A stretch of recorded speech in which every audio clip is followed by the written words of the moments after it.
امید ہے میں اس کا مقدمہ سمجھا سکا ہوں۔ اب آپ اگلی بات یہ سمجھ لیجئے، پہلی بات ہو گئی۔ دوسری بات یہ ہے کہ اشیاء کے دعووں کے اس بات کے 4 درجے ہو سکتی ہیں۔ آپ نے ٹی آر مائلز کا دعویٰ اپنے ذہن میں رکھنا ہے۔ دوسرا نقطہ یہ ہے کہ کسی بھی کوئی دعویٰ کرتا ہے، میں کرتا ہوں، آپ کرتے ہیں، اس دعوے کے اس بات کے 4 درجے ہوتے ہیں۔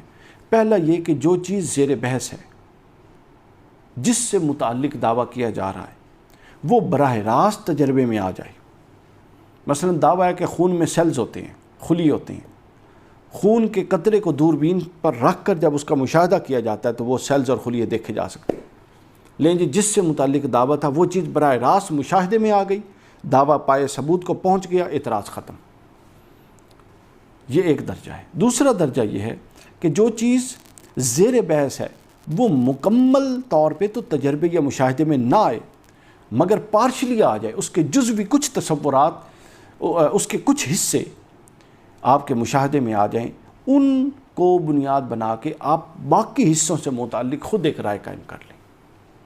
مثلا زمین کی جو تصاویر ابتدائی دور میں آتی تھی، فضا میں جو ہی کوئی بلند ہو کے زمین کی تصویر بناتا تھا تو اس کے کچھ حصوں کو کور کرتا تھا، وہ کروی اور بیضوی تھی، ان پر قیاس کر کے زمین کے متعلق ایک پورا کا پورا گول ہونے کا تصور اخذ کر لیا گیا۔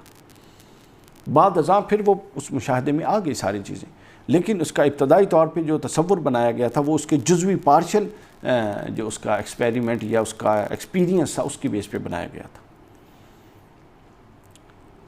اب یہی بات رسلز کے بارے میں بھی ہے، جو رسلز کائنات کے بارے میں یہ تصور قائم کرتا ہے، جس پر ہم بیان کر چکے ہیں۔ رسلز کہتا تھا کائنات کے بارے میں جو ہمارا کلی تصور ہے وہ جزوی حقائق پر مستنبت ہے، جزوی حقائق سے مستنبت ہے، جزوی حقائق پر انحصار ہے، اس پر قیاس کر کے ہم نے آگے پورا کا پورا تصور اخذ کر لیا۔ تو دوسرا یہ تھا، پہلا دعویٰ کا طریقہ کار یہ ہے دعوے کے ثبوت کا کہ زیر بحث چیز خود تجربے میں آ جائے۔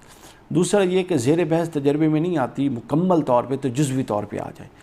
تیسرا یہ کہ جو چیز زیر بحث ہے وہ براہ راست کلی یا جزوی طور پر تجربے میں بالکل نہ آئے، یعنی وہ چیز سرے سے تجربے ہی میں نہ آئے جو زیر بحث ہے، بلکہ اس سے متعلق کچھ ایسے پہلو مشاہدے میں آ جائیں جو قیاس یا قرینہ پیدا کر دیں کہ ایسی کوئی حقیقت موجود ہے جو آپ کا دعویٰ ہے۔ یعنی آپ کے اس تجربے میں، مشاہدے میں، نہ وہ چیز جزوی طور پہ آ رہی ہے نہ کلی طور پہ آ رہی ہے، بلکہ کچھ ایسے پہلو آ گئے ہیں جنہوں نے ایک قرینہ یا ایک ضابطہ پیدا کر دیا ہے کہ جس سے آپ کی جو مجوزہ حقیقت ہے اس کو ماننے کا قرینہ پیدا ہو جاتا ہے۔ اس کی مثال سمجھ لیجئے، اس کی مثال ہے الیکٹران۔ بذات خود وہ اتنے ناقابل مشاہدہ اور اتنے چھوٹے ہیں کہ نہیں دیکھے جا سکتے، نہ آنکھ سے نہ دوربین سے نہیں دیکھا جا سکتا ہے، لیکن اس کے باوجود اس کو سائنس میں الیکٹرانز کو ایک کلیدی حیثیت حاصل ہے، کیونکہ اس کے اثرات، اس کے ایفیکٹس تجربات سے بالکل ثابت ہیں، اور ان کی جو اس کے اثرات ہیں الیکٹران کے علاوہ کوئی توجیہ نہیں ہو سکتی۔ بہت سے مسائل سائنس کے الیکٹران کے وجود کو اور ان صفات کو فرض کیے بغیر تصور ہی نہیں کیے جا سکتے۔ حقیقتاً الیکٹران ایک مفروضہ ہے، مگر اس مفروضے کی بالواسطہ بنیاد موجود ہے، اس لیے سائنس اسے تسلیم کرتی ہے۔ سائنس اور طبیعیاتی حقائق اسی طریق سے فہم و استدلال کے رستے پر چلتے ہیں۔ یہ تیسرا تھا۔ اب چوتھا ایک طریقہ کار دعوے کے اس بات کا یہ ہے کہ جو چیز زیر بحث ہے وہ براہ راست تجربے میں نہ آئے، اور نہ مشاہدے اور تجربے میں آنے والی چیز سے براہ راست آپ کے دعوے کا تعلق ہو۔ یہ اور چوتھا درجہ بن جاتا ہے۔ پہلا درجہ تھا کہ چیز پوری آپ کے مشاہدے میں آئے، دوسرا تھا کہ چیز جزوی طور پہ آپ کے مشاہدے میں آئے، تیسرا تھا کہ وہ چیز آپ کے مشاہدے میں بھی نہ آئے بلکہ اس کے سراؤنڈنگ کے کچھ ایسے پہلو آ جائیں جس سے ایک قرینہ بن جائے۔ چوتھی یہ ہے کہ وہ نہ وہ چیز جزوی کلی طور پہ نہ جزوی طور پہ آئے، نہ اس کے ارد گرد کے کچھ ایسے قرائن آپ کے سامنے آئیں جن کا بالواسطہ اس سے تعلق اور اس کے ثبوت کی طرف لے جائیں، بلکہ اصل دعوے کے حقائق میں ایک جائز قرینہ پیدا کر دیں۔ کچھ ایسے اور چوتھے درجے کے حقائق آئے گئے جو اس دعوے کے ثبوت کے لیے قرینہ پیدا کر دیں۔ نیز یہ کہ اس تصور کی تفہیم کے لیے اس قرینے سے بہتر ابھی کوئی توجیہ بھی موجود نہ ہو، تو ایسے استدلال کو علم جدید میں جائز اور صحیح مانا جاتا ہے، ویلڈ مانا جاتا ہے۔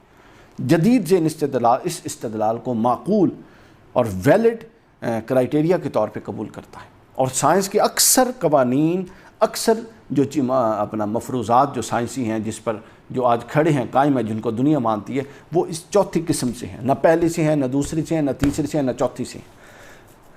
اس حصے کو آپ بار بار سنیے، ان 4 چیزوں سے متعلق آپ کو بالکل کلیئر ریمائنڈ ہونا چاہیے کہ کون سی چیز کلی تجربے میں آتی ہے، کون سی جزوی میں آتی ہے، کون سی بالکل نہیں آتی، اور اس کے سے متعلق چیزیں تجربے میں آ کے اس سے متعلق قرینہ پیدا کرتے ہیں۔ اور چوتھا یہ کہ نہ متعلق چیزیں آتی ہیں، نہ کلی، نہ جزوی، بلکہ کچھ ایسی چیزیں آتی ہیں جو اس دعوے کو ماننے میں ایک جائز قرینہ پیدا کر دیتی ہیں، اور اس قرینہ کے علاوہ اس دعوے کو ماننے کے لیے کوئی اور دوسری توجیہ موجود ہی نہیں ہوتی، یا اس کے مد مقابل یا اس سے بہتر توجیہ موجود نہیں ہوتی۔ یہ ہے پہلا پہلو، پہلا حصہ، جس میں میں نے یہ بیان کیا کہ ٹی آر مائلز کا جو اعتراض تھا وہ کیا تھا، اور دوسرا میں نے یہ بیان کیا کہ اشیاء کے ثبوت کے جو دعوے ہیں وہ 4 ہوتے ہیں۔ اس کے دوسرے حصے میں انشاءاللہ میں پھر اس پر بات کروں گا کہ مذہب مخالف حقیقی مقدمہ کیا ہے، اس کے بعد جس پر ان کی بنیاد کھڑی ہے۔